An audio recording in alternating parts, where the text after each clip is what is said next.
Hey, beautiful. Yes, it's Annie coming back from the edge of the world. I don't know if you read my community post, you'll see what I'm referring to when I'm talking about the edge of the world. So, I haven't been here in several weeks, which is the first time ever that I do this.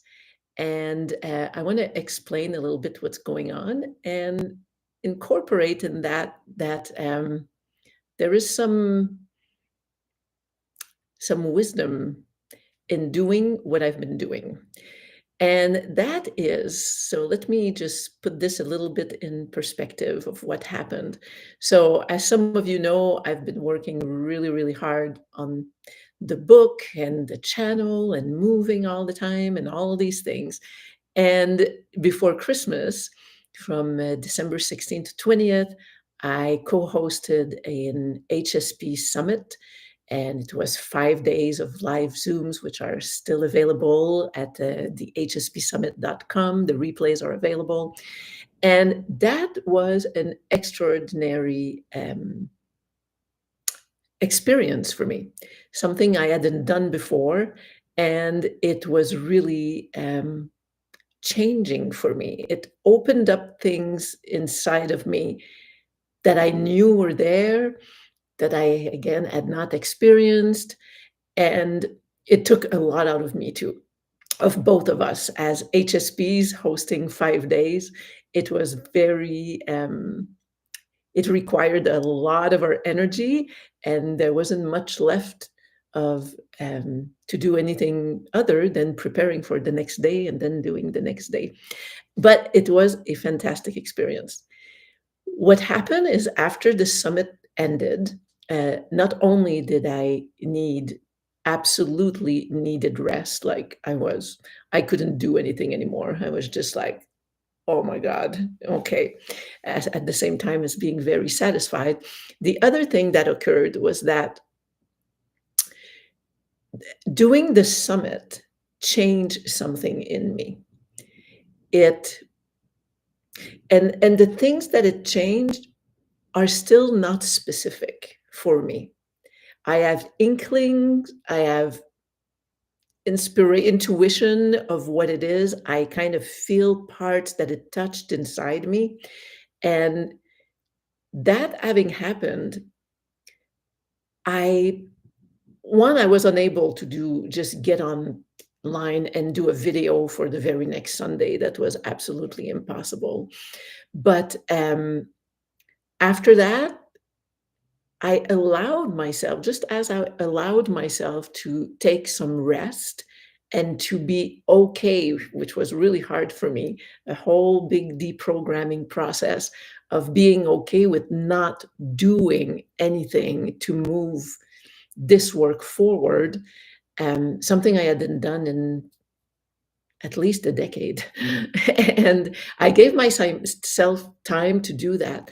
But a lot of it was this feeling that the way I had been showing up and doing the work of preparing videos and I don't know, everything it entailed, which parts of me were involved, I knew, something in me knew that doing it the same way, I couldn't do that anymore. And it doesn't mean that I didn't want to continue. I do want to continue my work with HSP and talking about life the way that I do. But something in me changed, and it left me in a place with what it had changed and how to show up next, being undefined and unknown. And I decided that I would sit with that until I had more clarity, until the not doing would bring me more clarity into what it is that I want to create and mostly which parts of me want to show up. So I'm coming here live today mostly just for this little update because I still don't know what form it's going to take. And I'm not convinced that I'm starting right away putting out one video a week. I might wake up one morning and things are going to be clear.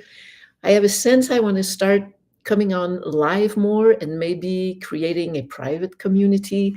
There are all these things like kind of moving inside my head, but with nothing, no plans yet.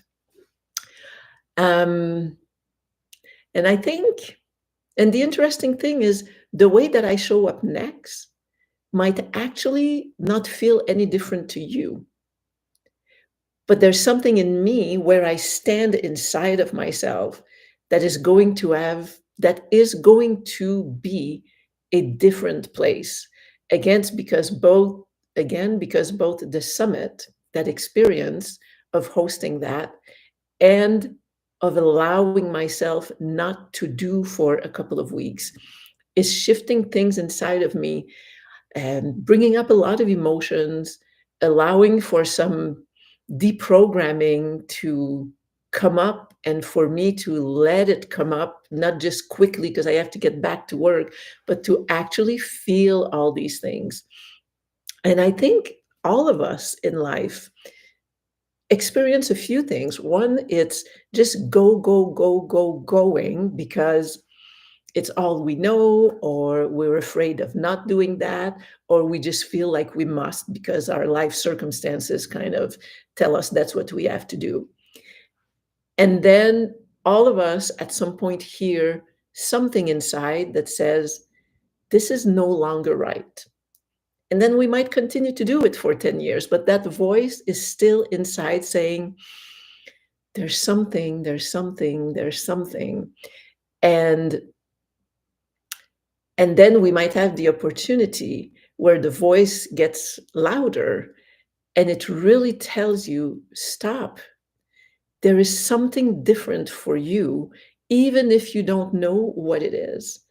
And the gift of having the courage to stop, because you would think that stopping to not do anything and just relaxing is just kind of easy, right? Like just fall into doing nothing and it's like enjoy life and all that.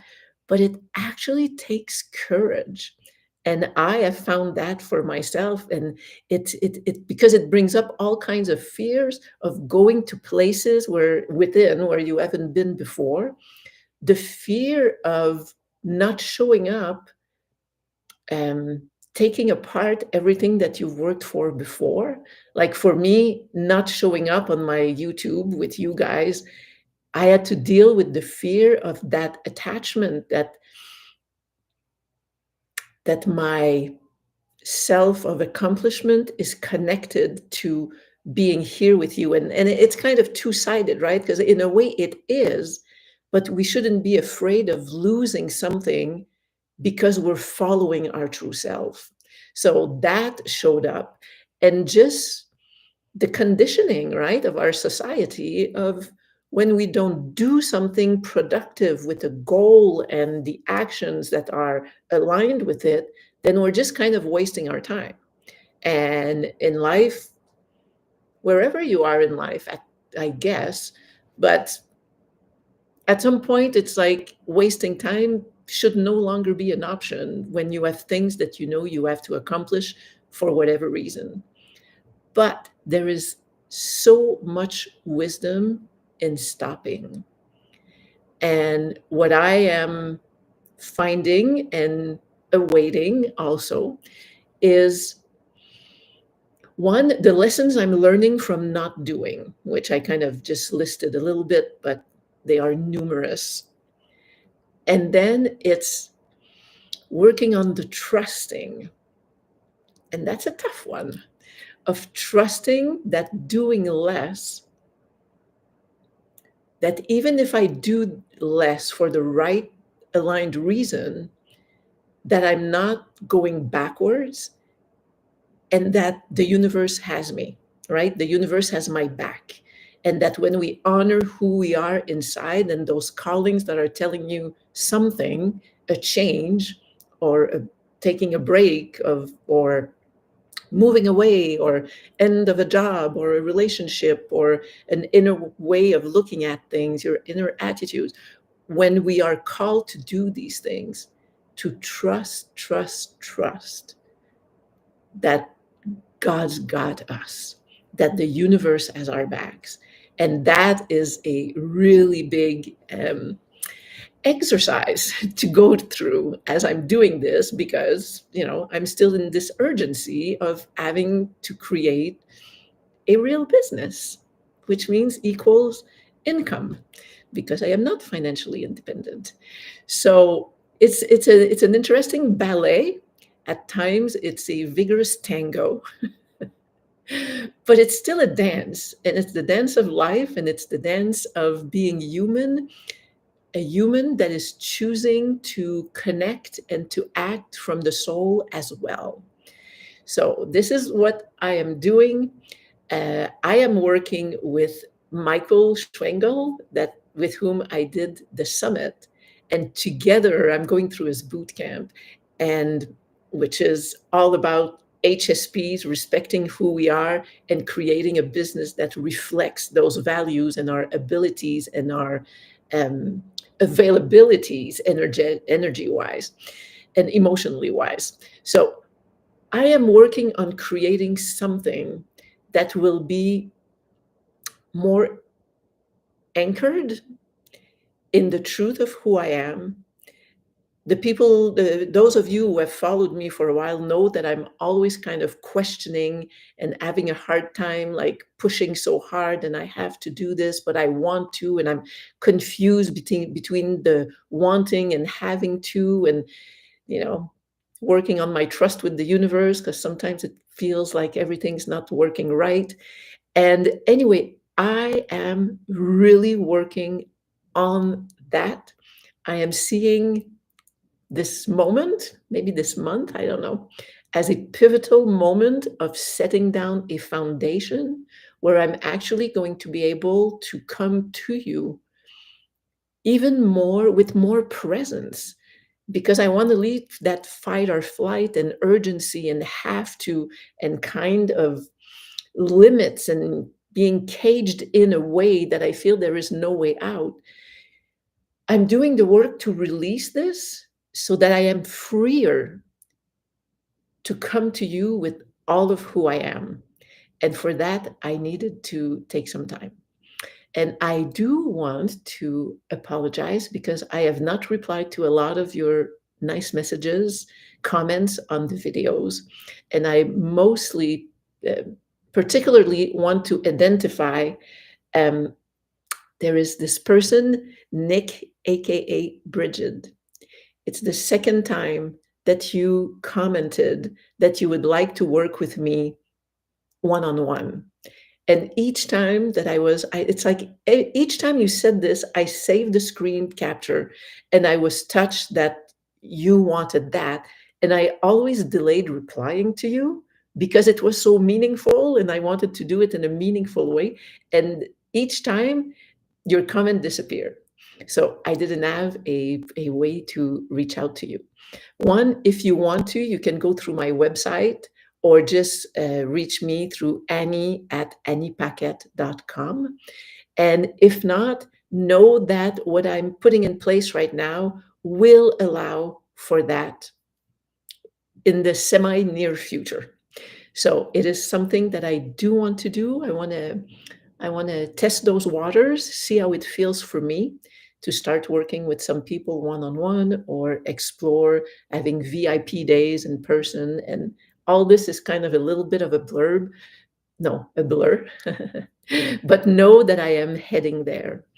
So, so thank you. Yesterday, somebody commented to me, "You are missed," and that touched me so deeply because inside of me, I am still connected to all of you. I feel a little guilt for not having warned that I was taking some time off, of taking that time off without, sometimes just popping up and telling you something. I did it with a couple community posts, my experience, which I want to share more about, of driving to the edge of the world on Christmas Day. That was so full of analogies and metaphors and lessons that I kind of want to break it down and share that with you. I still have a lot of ideas, but I'm working on respecting what my inner higher spirit self is telling me to do, and know that you are still my precious precious ones, and that I am only working to be more present to you, and that I look forward to that I love you, I hold you in my heart truly, and I will be back. I don't know how, but I'm working on it because you're important to me. And connecting with you and what I share with you is important to me. So I hope you're having a wonderful beginning of 2025. All I will say today is listen also to the voices inside of you telling you what you need and what would be a good idea for you. And try to, and if not later, but try to honor them in small ways, in whatever degree you can in your life, whether because of circumstances or just because of your inner landscape right now. Just try to honor things that you hear within yourself, telling you an adjustment is necessary, even if you don't know what that adjustment is. Just give yourself the gift. I think I'm going to be the better for it in a big way. I think it's going to change my life. So I will share more about that as I go, because that's what I do. I share my journey. And but for now, I invite you to look at your life and hear your inner voice. What adjustment is it suggesting as we start this new year? I think that's it for now. Okay, glad I came to see you. I love you, and feel free to flood me with comments, even if I don't take the time right now to answer them. They get to me, and I take them in, and they are very, very precious and meaningful to me. So have a beautiful day, a beautiful few days. I will see you soon, and I'll keep you posted.